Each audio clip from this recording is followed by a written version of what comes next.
The Things We All Carry is a podcast about first responders and their stories surrounding trauma on the job. The intention of this podcast is to raise awareness and share meaningful conversation around a subject often viewed as taboo or simply ignored. Be aware this content may be graphic and it is real. It may not be suitable for children or adults triggered by this subject matter.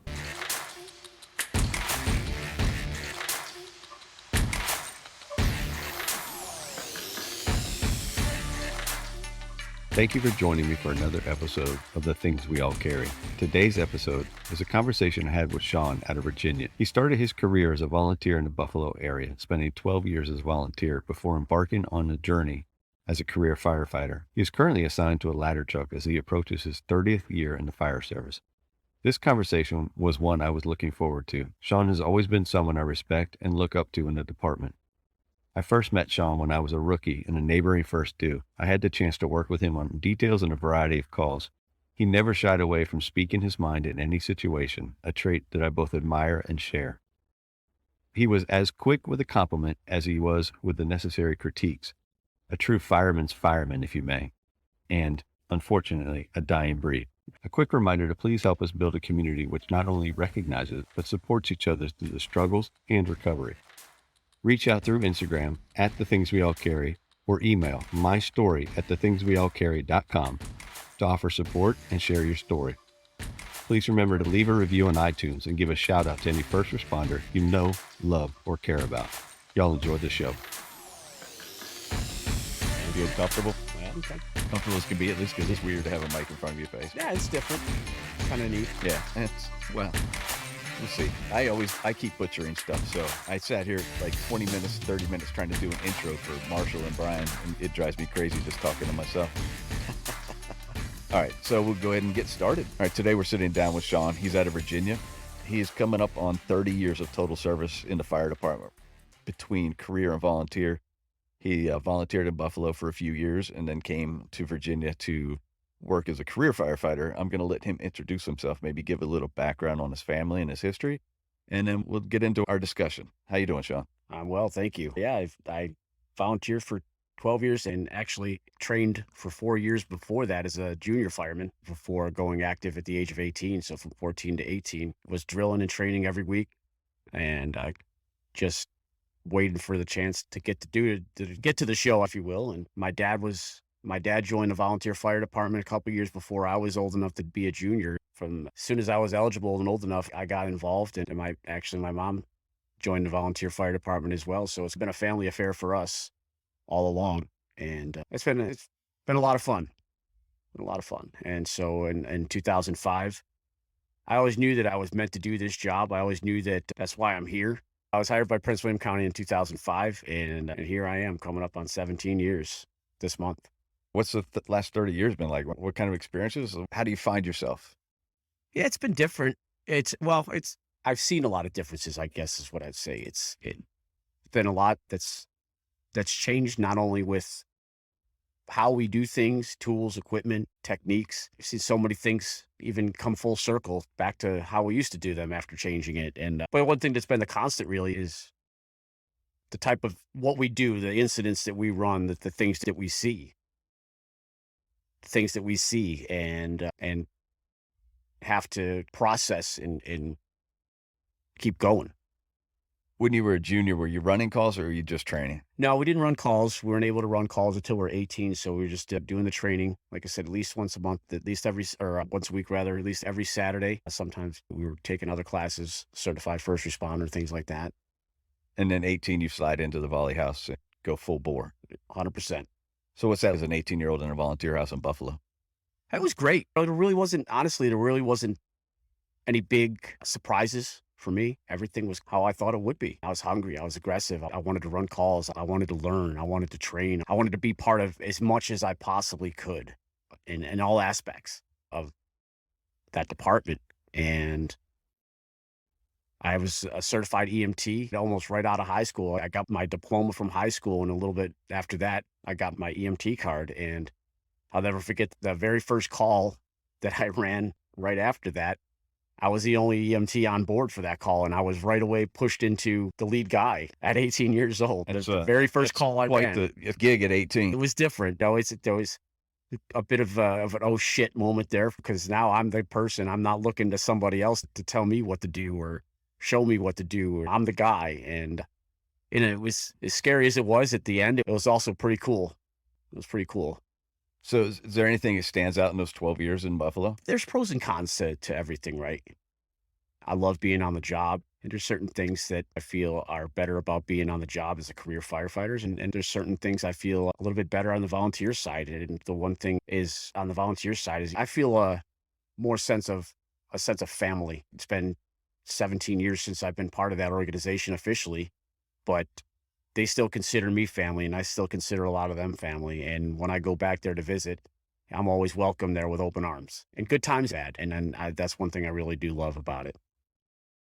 Yeah, I got a little bit of experience under my belt from June and when I got my EMT card. I ran a bunch of calls and with the Volley Company, and then come January of '93, I was hired by a private ambulance service in the area, and covered the city of Buffalo and one of the suburbs.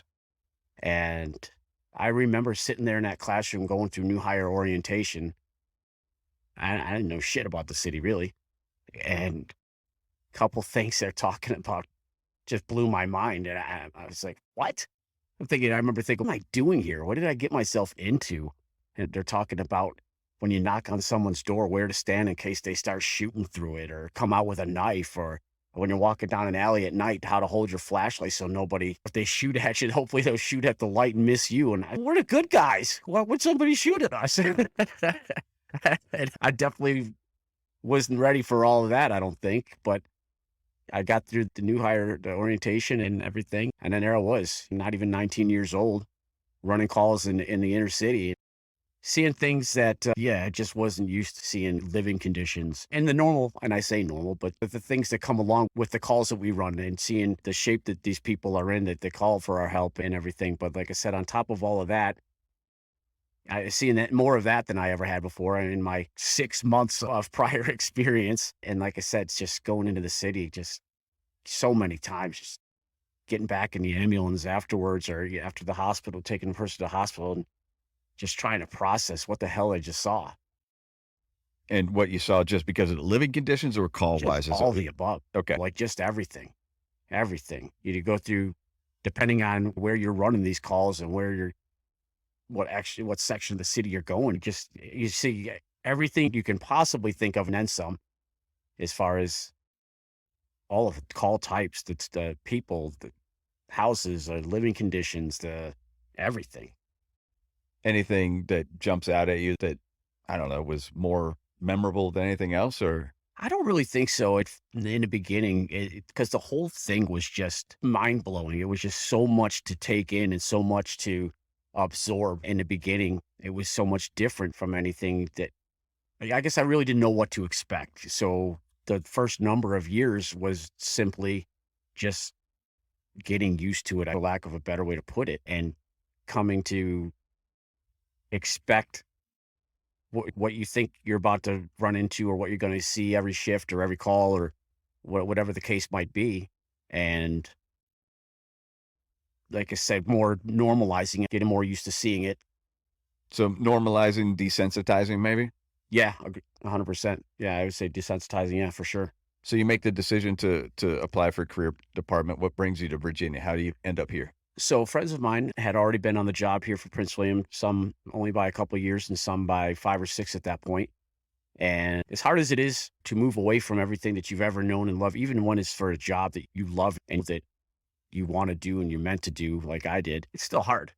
It's still hard. And so honestly, one of the biggest draws to Prince William County was having people there that I already knew and have known for a long time, to make that transition a bit easier and have somebody, familiar faces there.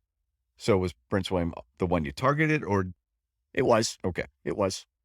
For that reason, mainly that reason. You come to Prince William again, what, 2004 you mentioned? 2005. 2005. How's that start? What's that look like for you? Again, this wasn't the first that wasn't the first process I had been in, and wasn't the first test I had taken. So I knew what to expect as far you're going into it, as far as the process itself. Every place, I guess, does things just a little bit differently, or their own tweaks it to their own what they're looking for. Charlotte did things different than Prince William, who does it differently than Fairfax or whatever the case might be. And so I knew what to expect. And the thing is, there was a lot less people than when I tested in Charlotte. There were thousands. And yeah, I prepared. I think I prepared myself as best I could, knowing what to expect. And I felt like I was definitely going to be a benefit, definitely going to be an asset to whatever department I got hired by. But this is where I wanted it to be. This is where I wanted to be. How does your career progress in Prince William? Recruit school was tough, but it was a great experience. I think that you'll find, and I'm sure most folks would agree that have been through it. I think you'd be hard pressed to find anything like that were just the bonds that you do while you're in recruit school. Even the people that maybe you might not hang out with on a regular basis, but still there's that bond there that you went through this together, and you make lifelong friends. And I feel like those bonds just cannot be broken after that. And that was a great experience. It was like I said, though, it was tough at times going home and thinking of the aches and pains, and wondering, man, am I going to make it through this? But then you get out of recruit school, you do make it through it. You force your way through it, and you make it out into the field. And from there, it only got better. And I was at a little bit of a slow station when I came out of recruit school, but I caught my first fire on the line at about 2.5 weeks out of recruit school.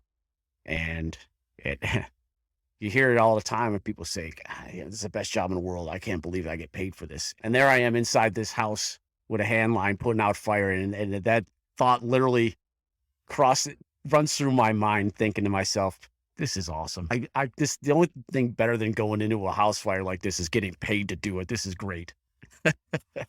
Yeah, I agree with that. The first time you're in one and you're on that nozzle, it's exhilarating. It is. It is. And I feel like the adrenaline rush you get at that moment of time, just getting ready to make the threshold of the door going in, it's nothing like it. Yeah. So over the years here in Prince William County, we've run hundreds and hundreds of calls of all nature.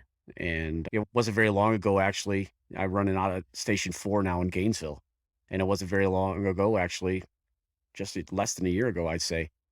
And we had this horrible accident. And before even getting out of the cab at the rig, pulled up, and I knew right away it was one of the very few in my career here in Prince William County, my volunteer career, and as well as my professional EMS career, that before even pulling the brake, I knew this is one of the worst I've ever seen. Definitely top 2 or 3. And I feel like, for me anyway, that's something that initial holy shit kind of feeling, thought, then that doesn't, well, at least it hasn't gone away from me, and those types of calls like that. And it takes a second for me to process what's happening, and then, all right, got a job to do. Go and do it. And that's just what you have to do. That's what we're here for. That's the rumor, at least. Yeah. Yeah, I mean, that's how I always thought it was anyway. I know when we first sat down, one of the things you said to me was that you realized it's an accumulation thing, not necessarily a one call thing. And what were you talking about? And explain that to me. Yeah. When you think of, I think when a lot of people, at least, again, I can't speak for everybody, I think when a lot of people think of PTSD, firefighters, fire and rescue, and paramedics, and you think of that one call that shit went sideways on, that bad house fire, that horrible car accident, whatever the case might be. And that's what it is. But it isn't. And it took me until just a few years ago to learn that it's not that 1 or 2 bad calls where I should have done this, could have done that. It's 5 years, it's 10 years, it's 20 years of doing this job and seeing the shit that we see day in, day out, every shift, pretty much. At this point, you're total of 30 years in. Do significant calls stand out to you, or does everything run together for you right now? There are a handful that definitely stick out in my mind. And that was the one thing that I didn't realize it when it comes to the whole PTSD thing, and I didn't think that that was me. I don't wake up with I don't wake up from nightmares of seeing those calls in my sleep. I don't anything like that. There's definitely calls where I know that affected me more than others. Those calls I remember very vividly, but nothing that really gave me the classic symptoms or of PTSD. And so I never even considered it. I never thought that was something that I was going through. And like I said, I didn't learn about that until just a few years ago that, yeah, it's the stuff piles up and piles up. You said that you didn't have the typical symptoms of PTSD. What did your PTSD look like? Or what does your PTSD look like? That's a tough one to answer. Yeah.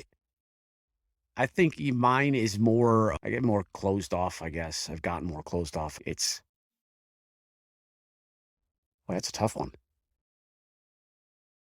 Yeah, because there has to be something that identifies it as PTSD, correct? Yeah. And again, that's what I have a therapist for. That's why they were able to identify it and I couldn't. All right, so here, we'll rephrase that a little bit. What are the things that have happened to you in life that maybe have been stemmed from your PTSD? Yeah, at some point or another, and I can't really put my finger on when it was. I just started feeling just bitter, a lot of bitterness. Had become very cynical of so much, almost everything, and questioning so much, and then anger, and it started having anger issues. That's when things really started going downhill for me. Is I noticed I was getting more angry more often, and that was, like I said, that was especially now looking back. I love the saying hindsight's 2020, always 2020. And looking back, you could clearly you see what was going on and where things were headed. And but at the time, it's a different story. But yeah, it's just I just said it was harder. I guess I was becoming harder and harder to be around. And do you identify a time where you noticed that happening? I no, like I said, I wish I did. And I really can't. And my ex-wife said to me once we were having a conversation, and she asked me, "Do you remember that one call?" And it was a call that I ran back home, and I said, "Oh, yeah, that was a snot slinger. That was, what we called it. Yeah, that was a good one, accident." And, "Oh, yeah, I remember that one." And she says, "Well, you were different after that." And I said, "Really?" She said, "Yeah, something happened. Something changed." And and she says to me, "Do you remember this call?" And this was one where I definitely placed top 2 worst ever. Um, and I said, "Oh, yeah, I remember that one. That was bad. That was bad for a number of different reasons." And she said, "You were more different after that one." I said, "Why didn't you tell me that earlier? Why didn't you ever bring that up to me sooner?" Not in, in a, I wasn't angry about it that she didn't. Just wondered. And but circles back to what I was talking about with my anger and everything. And she was afraid to bring it up to me because she was afraid how she didn't know how I'd react to that. She didn't know how I would what I'd say or if it would make me pissed off at her or whatever. And I understand that now. I definitely get why she wouldn't have wanted to. And but it was definitely something that made me take a step back and think about. And it's funny, we know ourselves. They say you know yourself better than anybody, but I don't know. The people who we're with like that, they're the ones that see the changes more than we do. I think that kind of makes sense. We don't like to admit those changes, and we definitely don't like to admit that the things we see affect us. Sure. Thankfully, that's starting to change. So I can see where someone that's close to you would be the first one to see the changes beside you. Yeah. So you mentioned ex-wife. How long were you married? So I was married. We were married for 7 years. 7 years.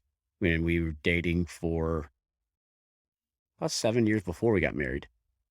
And we've been friends for a very long time. Unfortunately, we still are. And And do you attribute the divorce to the job, or is it outside of the job? I think probably a combination of things, a little bit of both. Yeah, I became very difficult to be around. And knowing what I know now, it wasn't just when I come home from work and go and just lay on the couch and veg until it was time to go to bed wasn't just necessarily because I was tired. There was more going on there that I just didn't realize, didn't know about at the time. And I don't think that she did either. The resentment starts to build, and then you have a child and you throw that into the mix.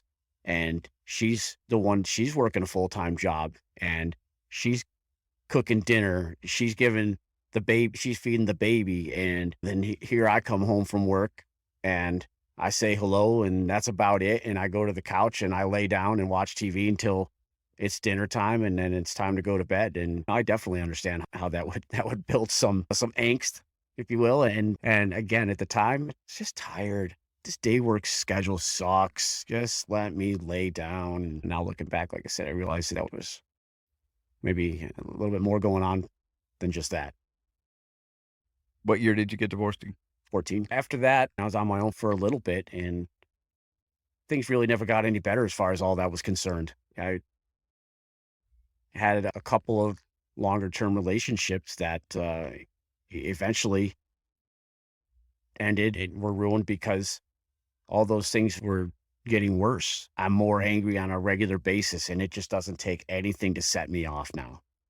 And they say you hurt the ones you love, and it's so unfortunate for those because that's exactly how it goes. These are the people you see every day, and so they're on the receiving end a lot of whatever it is we're pissed off about, or if we're not, or if we're pissed off if nothing at all. And they're the ones that have to deal with that attitude, that anger, the yelling, the swearing, the anything that comes along with that. And it's just as tough on them as it is on us in some ways. And those two relationships that I've had since then have now since both ended. And it's because I have such a hard time still in getting a handle on things. And for me, my PTSD, my depression and my anxiety manifests itself in anger a lot, unfortunately. And so who the hell wants to be around that on a daily basis?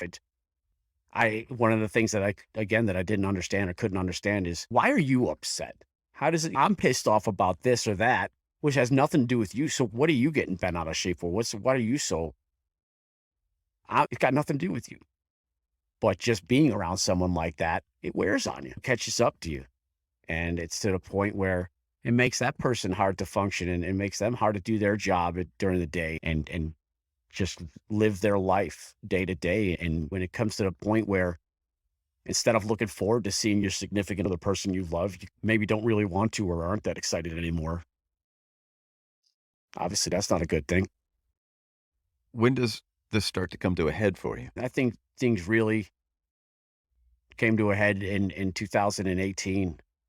And now the drinking is on a regular basis, and I'm drinking more in terms of times a week. I'm drinking more in terms of how much I drink when I go out drinking, or even if I'm just sitting at home drinking. And it's funny that us as medical professionals, if you will, we realize that we know alcohol is a depressant, and we realize that the effects of alcohol are not good. Either they're not good on our body, they're not good on our brain, and they're even worse for our emotions. And we all know that. But yet, for some reason or another, that's what so many of us reach for and go to the second things get bad, or the second you're upset about something or mad or you're having a hard time dealing with something or processing something. Grab a beer, go and have a couple beers with your friends, go out to a bar, and it doesn't help. It only makes it so much worse. Yeah, we had that discussion before we quote unquote came on air here. Sure. That we talked about how we turned to drinking because it's the acceptable manner. It's always been the acceptable method to And not to only numb. that, but only almost recommended. Not yet recommended because you're almost an outcast if you're not drinking in these situations. Sure. And other avenues are not allowed. And I won't get on a soapbox, but obviously we could use different medications such as cannabis Sure. if they would start to allow it. So you're drinking. A schedule allows you to drink quite a bit. It does. What starts happening with your drinking? What starts happening is, again, the frequency and the amount of drinking continues to increase. So consequently, I'm drunk more. And then when I am drunk, whether it's at home by myself or I would, regardless of where I was coming from and I was drinking, I was getting into my car and I was going home. And it's hurt all so many times. That's stupid. What if you got pulled over? What if you got into an accident? Doesn't that doesn't that make a difference to you? And at the time it was, I don't fucking care. If it happens, if I get pulled over, fuck it. If I get in an accident, fuck it. I don't care. Lose my job, fuck it. I don't care. So just a sense of recklessness. 100%. And I learned, and another thing I learned recently is that's some call being passively suicidal. And I don't know if I agree with that or can say that's where I was. That I wasn't wishing to die. I wasn't even thinking it to myself, if I did die, whatever, who cares? But I was definitely, as far as the job and as far as my license, as far as all that other stuff, I didn't care. And it's indirect self-destructive behavior. You don't think that way rationally, right? When things are quote unquote normal during the day or whatever. But you take what's going on in your brain already with depression and everything else, and then you throw alcohol and it's like throwing a can of gas on the fire. And it just magnifies everything so much and makes it so much worse. But you don't, at the time, you don't think of it that way. You don't look at it that way. Quite frankly, you don't even care. And so that became the norm for me. And in 2018, that the combination of it all came to a head on the side of the road. I'm pissed off at this guy for the way he's driving, and we go back and forth for a while, motherfucking each other. We go back and forth a while before he pulls off the side of the road and I pull off the side of the road, and we get out of the cars and we go at it on the side of the road and hammer it out right there. What time of day is this? This is in the middle of the night, again, coming home from a bar, coming home drunk. Shouldn't have been driving at all. And then again, it was one of the busiest main roads in the county here. And it would have been so easy for a cop to come by but again, it was like, fuck it, I don't care.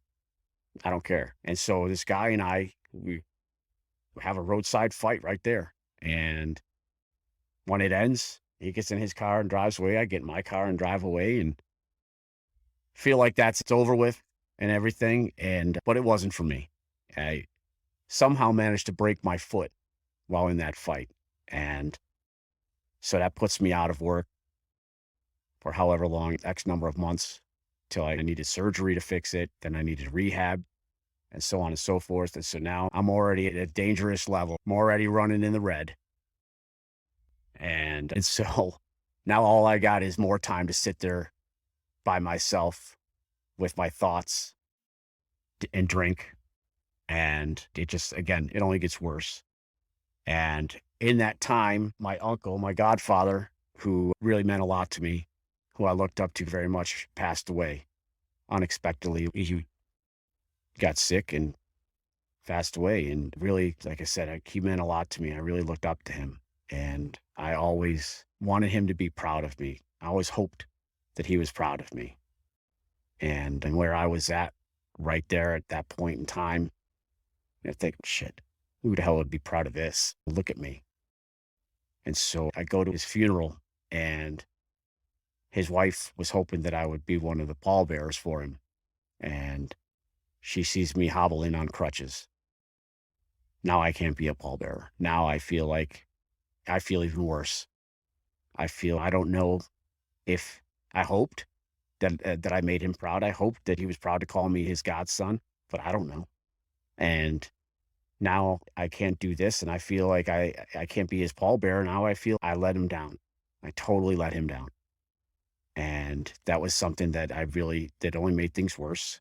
I really had a hard time dealing with. I had a hard time dealing with just his passing, and then putting that on myself, that I let him down. And it was very difficult on me. It was very tough. And I felt like I just couldn't recover from that, on top of other things. It was a pretty short period of time where it seemed like a lot of things added up.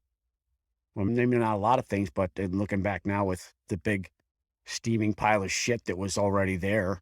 And then now you throw a couple of acute things at the ending of a relationship, my uncle passing away, the broken foot, all of these things. And it just got to the point where it just became too much. It just became too much.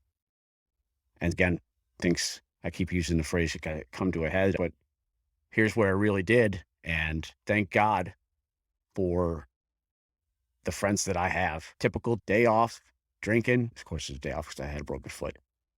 Sitting around the house, cleaning, doing stuff around the house, drinking, and basically continued drinking throughout the day. And this was the day before I was supposed to be going to Brad Clark's funeral, line of death duty for those who aren't familiar with the name, down in the Richmond area. And just all day long, this, I think, with everything else that's going on and the anxiety of going to that the next day, it's just, I needed something and I needed something. I needed to calm down. I needed to try to make what's going on in my head this haywire. I felt like everything was just haywire. And I just needed it to slow down. I just needed to get a good night sleep for a change because, of course, wasn't sleeping very well. And so decided I'm going to take a warm bath, and not before making another drink though. So I bring that with me, and I just can't come down. And I'm starting to feel like more and more like things are out of control. And I take a Xanax. This will help. This is what this is for. And I think when I was in that state, felt like time was really compressed, and what seemed like 20 minutes, 30 minutes was probably 5 or 10. And that didn't help. I'd taken another one with alcohol, of course. And before I know it, again, it's not working. This isn't helping. And clear, rational thinking was out the fucking window already by a long time. And so before I know it, I don't know how many of a combination of Xanax and Valium I had taken just to try to calm down, just to try to slow the shit down in my head. And now add to the fact that I've been drinking all day and taking these drugs with alcohol. Now I'm in trouble and I don't realize it. And like I said, God bless the friends, having good friends that picked up on from text messages throughout the day that things just weren't right with me. And of course, what really threw up the big red flag where they knew somebody needs to go there was when I stopped replying to text, leave me the fuck alone, I'm fine text. And that was it. I'm done. I'm done texting. I'm done talking. I'm not answering my phone. Now I'm pissed off at that too, that people seemingly I'm pissed off that people care. I don't know. It doesn't make any sense. But like I said, fortunately, these guys, they knew something was wrong. And it just probably at just the right time, Adam shows up. And all I remember is looking up and seeing him. And I was already probably just about up to my nose in the water, fading, man. And I don't know if he didn't show up when he did, if those guys didn't come there, I don't know whatever could have happened. I don't know if I would have made it out of that tub. And when I sobered up, that was a really terrifying thought to me for a couple of reasons. And for me, I've got a 12-year-old son, and he's the first thing that comes to mind. And what would have happened if he was never able to see his dad again after that? There's no doubt in my mind, because of events leading up to that, not just that day, but over the course of time, recent time, that there's no doubt in my mind that would have been ruled a suicide. And I could tell you this day, swear on my kid that wasn't the intent. I wasn't trying to hurt myself. I wasn't trying to end it all. I never even thought about that. Being 100% honest. I was just trying to gain control over the thoughts in my head, and I just couldn't do it. And I clearly wasn't doing the right thing and to try to do that. And that really weighed on me a lot. I thought about it so many times that what if that happened? What would my son have thought of me as he got older? What would the guys, my closest friends and family, what would they have thought about me? What would all my brothers and sisters on the job, what would they have thought about me? And I've seen it. I've seen it when Marcelo saw no way out and took his own life. I saw it and I couldn't believe it, how many people got so angry. And he should have done this. I was there. He knew he could call. He should have called. He should have gotten help. He should have. So easy for all these people that aren't in the situation to say what you should have done and what and all that, and to have all the fucking answers. But at the time, there's like I said, you get to a point where a really rational thought is gone. And fortunately for me, I don't think that I was at that point. But to be honest with you, man, that scares the shit out of me. It scares the shit out of me because Marcelo and I are very much alike. And I like to think in the sense of a lot of people, they see the person that's cracking jokes, that's making us laugh, that's having fun around the firehouse, that's making the mood lighter. And I think of myself like that a lot. And so knowing that it got to that point for him, that, like I said, that rational thinking was gone, completely gone. There was some short circuit, some kind of a disconnect. It scares me. It scares me because I don't know if you can see that coming. I don't know if right before you get to that point, if there's something oh, some kind of a warning or something. But yeah, it scares the shit out of me. It really does. So your friend finds you in the tub, Yeah. and And what transpires? so they literally fished me out of there.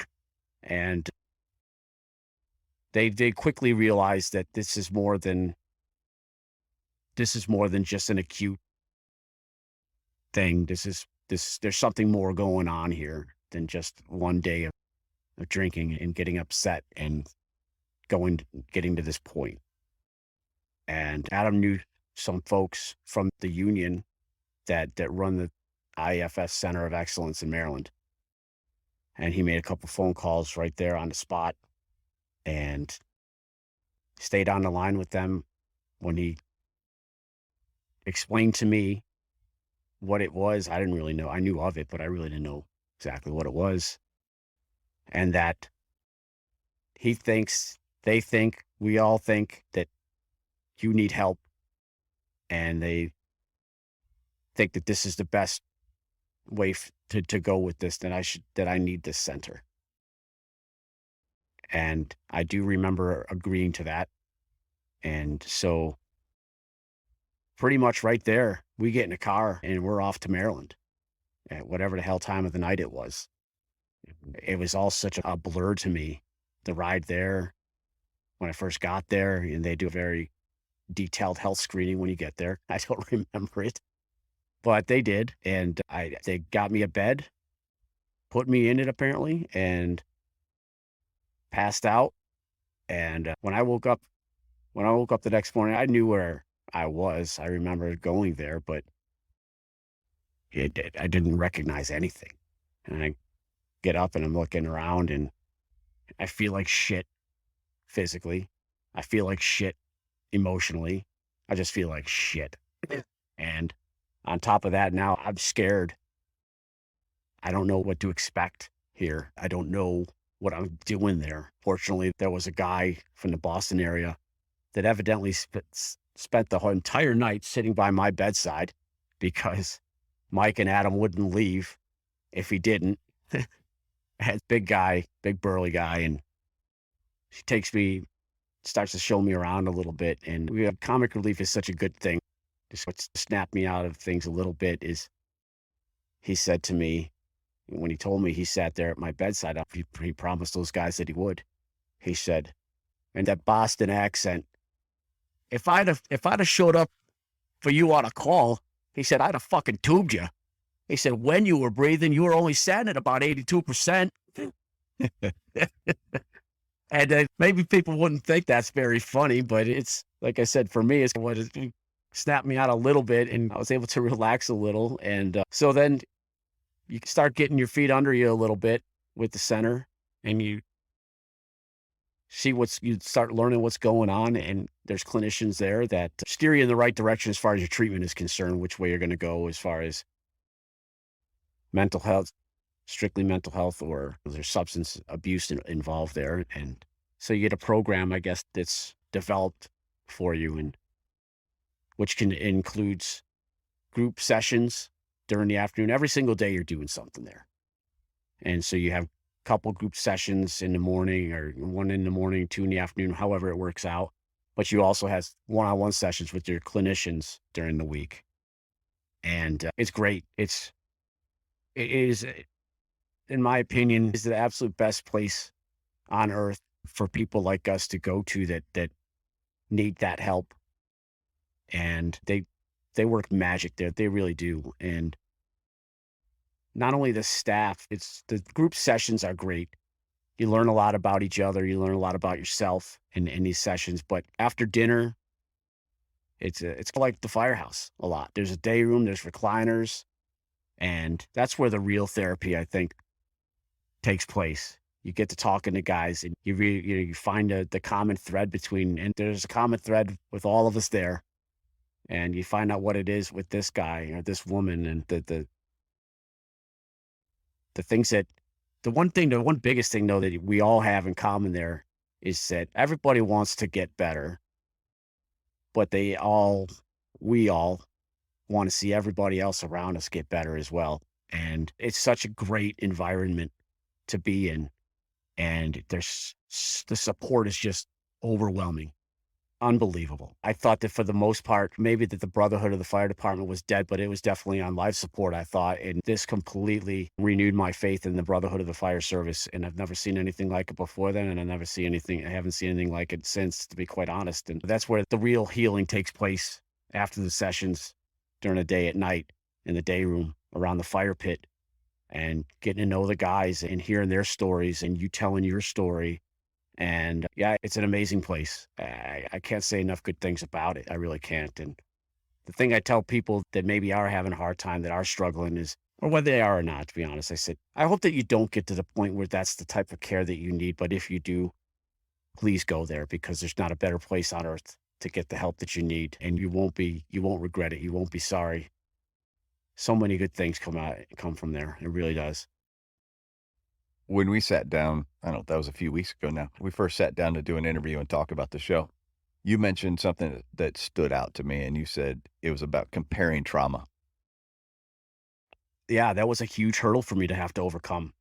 And it was very evident to me early on. That was something that if I was going to start to get better myself, that I was going to have to get over. Because every session in the beginning, after I got there, I found myself doing just that. Shit, what am I even doing here? What I'm going through isn't nearly as bad as what that guy's got going on. Oh, this poor guy, jeez. God, I can't believe that. What am I even doing here? I shouldn't even be here. And through those conversations after sessions in the recliners or on the fire pit, whatever the case might be, is how you start to learn, or how I started to learn. You really can't do that, because you're never gonna, we're all entitled to our own feelings. And maybe I wasn't there in the pile on 9/11 like this guy was, but this is where I started to learn about PTSD and the cumulative effects. Okay, I wasn't there in a pile like this guy. I didn't lose a fireman that I went into a house with this guy. I didn't go through what this guy did, but it doesn't matter. It doesn't matter. I'm there because I need help. He's there because he needs help for his reason. He's there, she's there. We're all there for our own reasons, that we need help. And once I was able to understand that better and stop that comparison, and it made things a lot better, a lot easier for me to start to heal. I was able to get by the constantly comparing. It really got things rolling for me more, as far as treatment and healing and feeling better. And it's it's mostly from the other guys that are there, the other folks that are there, and helping each other through all that.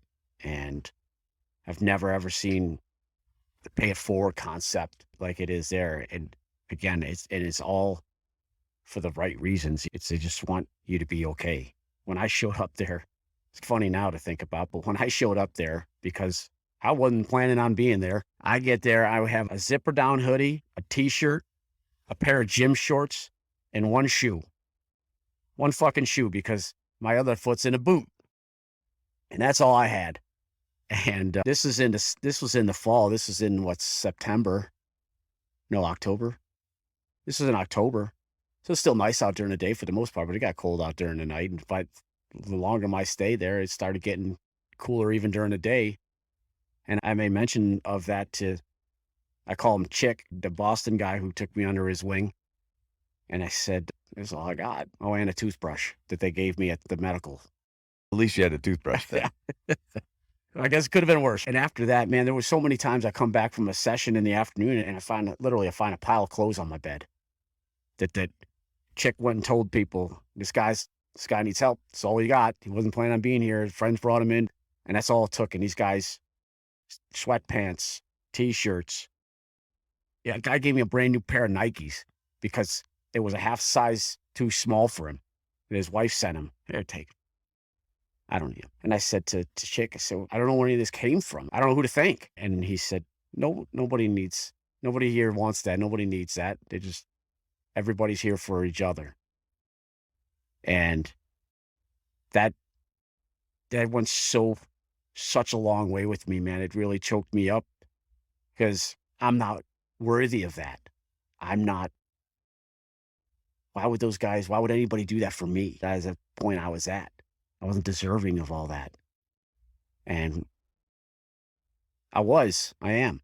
And it took things like that for me to realize that I am worthy, that I do deserve good things to happen to me too.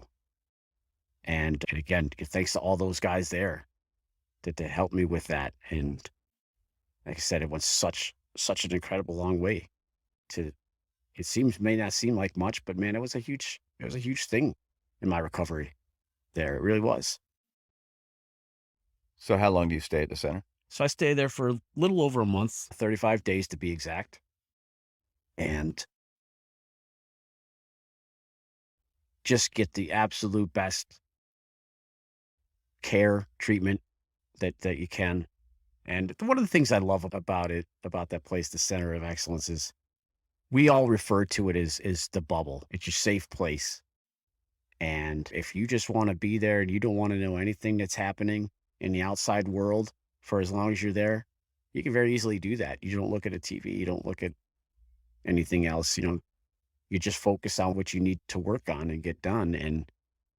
But even if you do know about shit that's going on outside in the outside world, you still have the bubble where you can feel safe, where there's never a shortage of people to talk to, people just to sit down with, and people just, even if you don't feel like you want to talk it, and there's going to be someone there that will be perfectly happy to just sit there with you, to let you cry on their shoulder and not want anything in return. And it was like an extended shift at work, right? The only difference being, of course, you're not running calls. But the biggest difference is you don't have to worry about, you don't even think about when you walk out of that room, if someone's going to talk shit about you behind your back, or somebody's going to have something negative to say or anything. And because it ain't like that there. And it's just this amazing feeling to be there surrounded by that kind of love and understanding all 24 days or 24 hours a day, 7 days a week, the whole time you're there. It really is.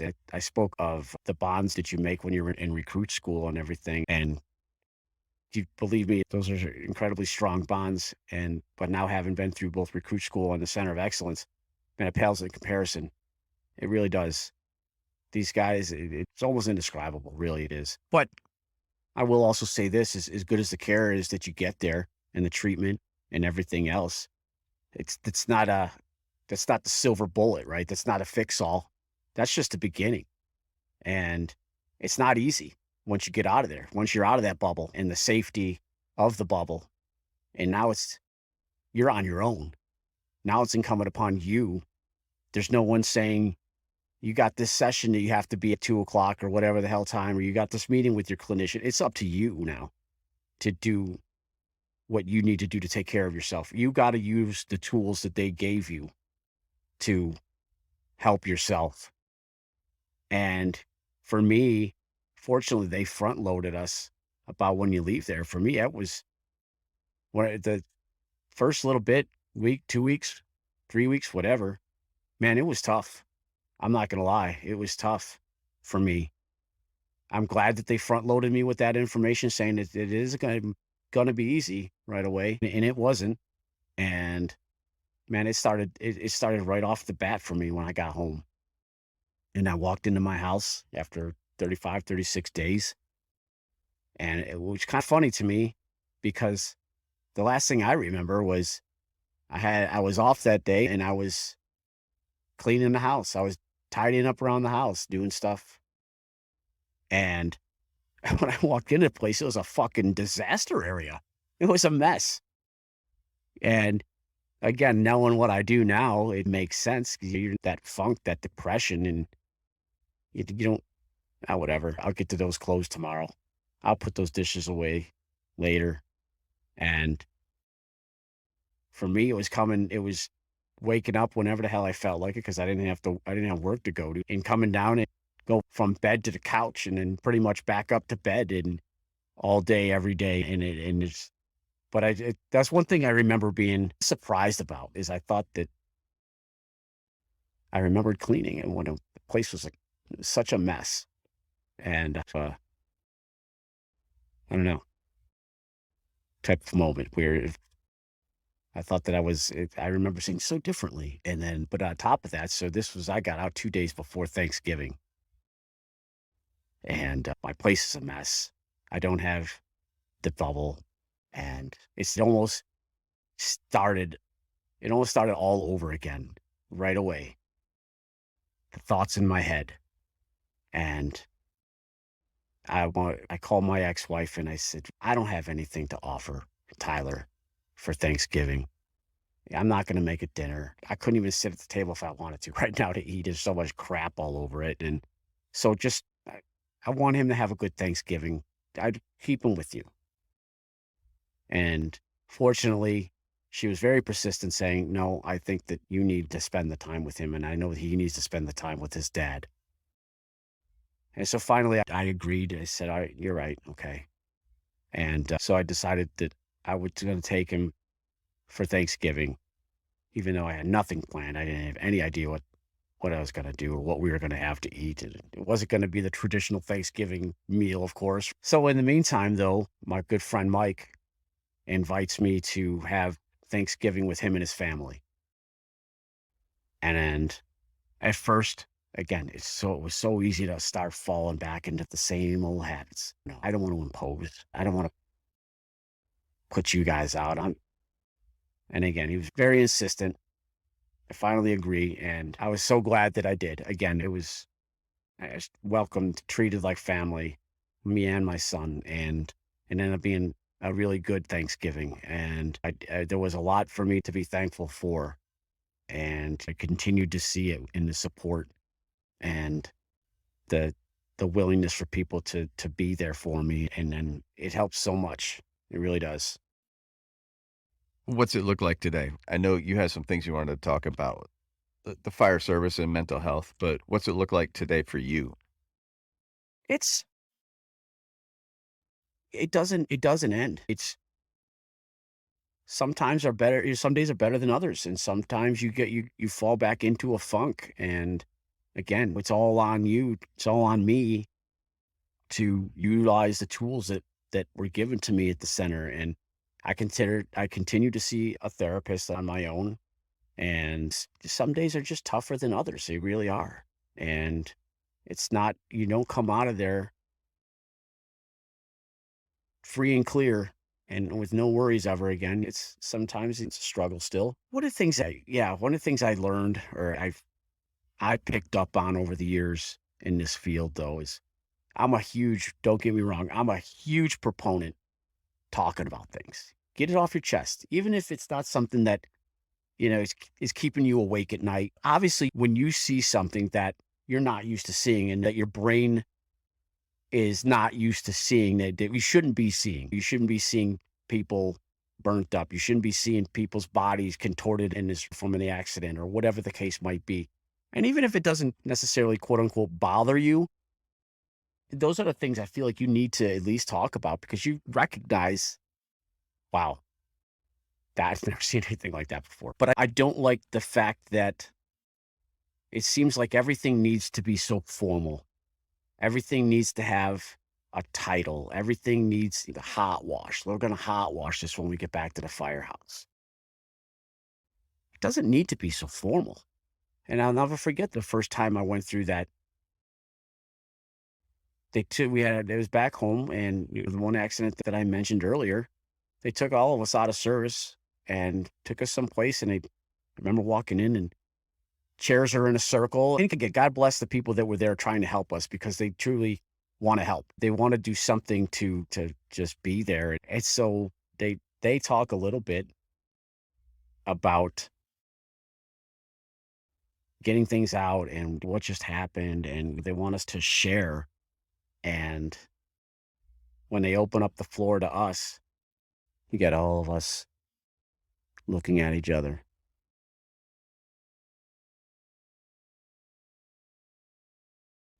Nobody wants to say anything. And this is back, 20 years ago now or so. And so it's a long time ago, but not an eternity ago, but that was still what we knew or thought was handle it on your own. And so we did. Nobody said shit there at the critical incident stress debriefing, because we got to call it something. And we all walked out of there together and said, 8 o'clock crab apples, 8 o'clock crab apples. We all went home, showered, got ready, went out and got shit faced together. But we were all there together. We cried on each other's shoulders. We did what we did what people in our profession did back then when something bad happened like that. You saw something, not having any idea really of how bad it was. It's not good, but not knowing how bad it was for us. And so since then, I've really paid a lot of attention to things like that, to the critical incident stress debriefing team, the peer support team, the hot washes and all that stuff. And I see the same thing. I don't know if it's just the way we're built, the way we're wired or what, but when you put a group of us together and you more or less are trying to force us to talk, it's just not going to happen. Very few of us are going to be willing to do that. Even if you have the very best of intentions, whether you are one of us and you've been in the fire service, or you're a therapist that doesn't know shit about the fire service, you're going to get the same results really for the most part. And I get it. I'm not trying to say that we don't need to do that. Hot wash is stupid or anything like that. But I just feel like you're more likely to get results by just bringing it up in a more nonchalant manner. Get on the truck if you're the officer, and you don't even need to be the officer, and that was a bad call, that it affected your guys, or that's something that you don't see very often. And it could be something as simple as over the headsets on the way back to the station. Boy, that was pretty fucked up, huh? And so I've learned that over the years, sometimes that's all that it takes. A lot of times that's all that it takes. A little bit of comic relief maybe, but just a comment going, holy shit, that was bad. To get people to be like, yeah, man, I never saw anything like that before. What's with the blah, blah, blah? Is that normal and before you know it, everybody's talking. It's not a therapy session. It's not a formal thing, but everyone's talking. They're getting, whether they realize it or not, getting stuff off their chest, and it's helping. But I think too, a big part of it is front loading these new people that are coming in to the fire service, letting them know that not only is it okay to have those conversations, to talk about the things that you see, that it's a good thing you should do that. It's necessary, because if you don't, now knowing what I do, it just builds and builds and builds. And it'll come to a point, at some point, things will come to a head. There'll be that hair that breaks the camel's back, where you just can't keep going. You can't keep, that shit gets heavy, man. And there'll come a point where you will fall. And I hope that doesn't happen for you, for anybody that's listening, and have a support group. You know who you feel comfortable with, who you can count on, who you can depend on, no matter what the time of day or night, that you can reach out to and say at 3 in the morning, man, I just ran this really shitty call and I just need to talk to someone. I just need to get it off my chest because it really bothered me, or your crew, or your mom, your significant other, or a therapist. I don't care who it is, have somebody. I will be there. I've put out there since, yeah, as long as I can remember. I've had someone call me at one point that just showed up as a number on my screen. I don't know who it was I was talking to. You know, and when I came out of the center, I've been very open about my experience, and I try to be as open and honest and transparent about what got me there. And in hopes that, I remember thinking, in hopes that if this helps just one or two people, if this makes a couple people look in the mirror and say, man, maybe I should talk to somebody. Maybe I should do things differently or something. Then that's all I hoped for, the most that I'd hoped for. And it wasn't but a shit week after I got out, and I stopped by one of the firehouses just to say hello. And before I found myself having a conversation with just a couple of people, before I know it, more people are moving chairs over and more people are listening. And one of them actually texted me the day after that, thanking me for being there, thanking for me for sharing my story, what I had been through. And that not only did it make that person realize that I've been going through a lot of shit and I could probably use some help, but apparently the entire shift all talked about it that night. And man, I can't describe how good that made me feel. That's all I want. I want try to help get the message out there. Try to let people know, not to sound cliche, but that it's okay to not be okay. We always talk about, and you hear about, the stigma. And me personally, I think when it comes to the quote unquote stigma, that it really has nothing to do with anybody else around you, that I'm not afraid that by me sharing my story, that someone's going to think less of me. Somebody's going to think I'm less of a man or less of a fireman. But when I was going through all that, and again, the irrational thinking was really hard to come by, that the stigma was my own, in my own head. What the hell is the matter with me? Why am I having so much trouble with whatever, when that guy was with me? Again, the comparison, right? That guy was with me on that call. These guys have all moved down from Buffalo just the same as I. They're not struggling like I am. What the hell? What the hell kind of a role model am I to my son? What the hell kind of, boy, Andy should never have chosen me to be his son's godfather, because what the hell kind of a role model am I to him? And the stigma's more in your own head. Things like that. Things like, I don't want to bother him or her when I'm feeling bad or when I'm having a hard time. They got enough going on. They've got this to worry about. They've got that to worry about. Blah, blah. And you'll come up with 1,000 goddamn reasons to not call somebody, but you got to force yourself to do it sometimes, because it's so easy, like I said, to come up with this, that, and the other reason or excuse to not do it. Just, I'll get to it tomorrow. I'll get to that the next day and everything. And it's all, like I said, it's all part of it, man. It's all in your head. It's all in your own head, because there are people out there, trust me, no matter who you are, no matter who your friends and family are, trust me when I tell you, there are people out there that will be there for you. There are people out there that want you to call them when you're having a hard time. There are people out there that you may not even know that. Like I said, myself, you can always call me. You can always text me, that will listen, that want to be there. Because, yeah, I had a close friend of mine take his own life. And I don't want to go to that funeral again, ever again. And that's another thing with since being at the center, has really resonated that much more with me, because there were 2 firefighter suicides that took place while I was in there, that had direct connections to guys that I was there with. And it sucks. It sucks. I remember feeling so bad, almost guilty, because I'm there where I need to be, getting the help that I know that I need, getting the best help and care possible. And I felt so bad, so awful for these guys that didn't make it there. They didn't get the help that they needed. Maybe they didn't know where to go. And that was when I made the conscious decision that I will do whatever I can to help get the word out, to be there, to listen to. If I don't have answers for you, if you've got questions that I don't have the answers to, I'll find the answers. I'll help any way I can. I don't want to go through that again. I don't want to go to that funeral, man. Yeah, none of us want to go to that funeral again. Yeah. None of us.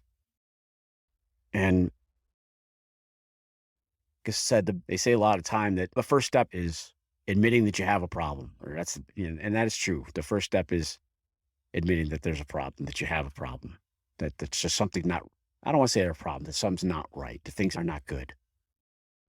But the biggest step is then putting the wheels in motion, is doing something about it, is making that call, reaching out to somebody.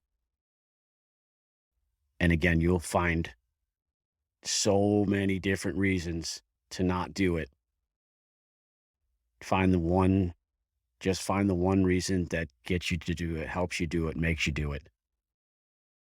Because it's worth it. I think that's a good spot to end the story right there. I know you've listened to bits and pieces of my show. Yeah. Have you listened to the ends of any shows?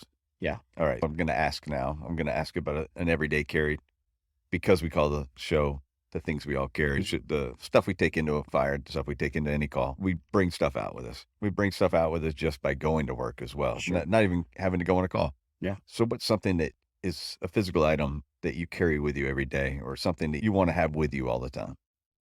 Are you talking like call related, or something that just helps me? Yeah, just something that you maybe in your pocket or in the car or wherever. For the longest time, when you graduate from the Center of Excellence, they give you a challenge coin. And on the back of that challenge coin is the Serenity Prayer. Okay. And so I keep that on my wallpaper, my phone. And I try to look at that. Every day, early in the day, as a kind of a reminder. I can't change everything, but to give me the strength to change what I can and accept what I can't, and basically just be able to move on. So yeah, And then the second thing I like to ask about is a book, or it could be a podcast, it could be music, it could be a person that the audience should be aware of. What's something you have for us? So there's a book called The Rescuer, and I'm right in the middle of it now. And I wish I can remember the name of the author, but I haven't yet completed it, but it's called The Rescuer. And first of all, I will qualify this by saying I'm not much of a reader. I'm not the kind of guy that can sit there and read an entire novel in a few days or whatever. But the thing I love about this book is it's by a firefighter paramedic from San Francisco. And Banner's spent so much in that book that I've thought either exactly word for word myself, or if I haven't, a lot that I can identify with what this guy has to say and the struggles that he has had. And when you get to that realization that I need help, and that's what this book is about. And it's a great book. I highly recommend that. I just looked it up, and it's The Rescuer. I will link it into the show notes for your episode, and they'll have access to it. Cool. All right. That's it. And I appreciate the conversation. I appreciate you having me. And I'm just, like I said, I'm just happy to, this is a great thing that you got here, and hopefully it helps get the word out to more people, and just know that it's worth it. You're worth it. Talk to somebody, get the help that you need, get the ball rolling. It's worth it. You're worth it. Thanks for listening to another episode of The Things We All Carry. Head over to the website, thethingsweallcarry.com, for show notes, resources, and to sign up for the newsletter. Until next week, take care of yourselves and remember to check in on each other.